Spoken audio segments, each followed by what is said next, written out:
ব্যক্তি আপনার ক্ষতি করার চেষ্টা করছে, আপনাকে হয়রানি করার চেষ্টা করছে, শারীরিক মানসিক ভাবে নির্যাতন করার চেষ্টা করছে, আছে এরকম দুষ্ট প্রকৃতির মানুষ, এরকম যদি মনে হয় তো আপনি একটি দোয়া সবসময় পড়বেন।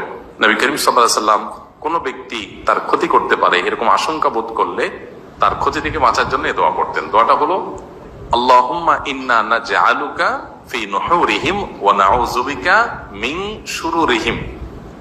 আল্লাহুম্মা ইন্না নাজআলুকা ফি নুহুরিহিম ওয়া নাউযু বিকা মিন শুরুরিহিম।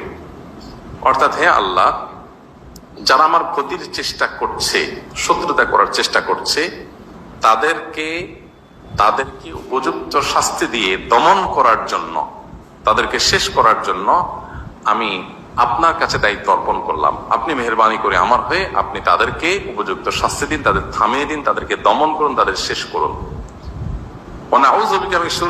এবং আল্লাহ, তাদের ক্ষয়ক্ষতি থেকে আমি আপনার আশ্রয় চাই, আপনি আমাকে রক্ষা করেন। নবী করিম সাল্লাল্লাহু আলাইহি ওয়াসাল্লামের এই দোয়াটা খুবই অর্থবহ একটা দোয়া। এই জন্য জীবনে কখনো কোনো শত্রু আমাদের নবী সাল্লাল্লাহু আলাইহি ওয়াসাল্লামের কোনো ক্ষতি করতে পারে নাই।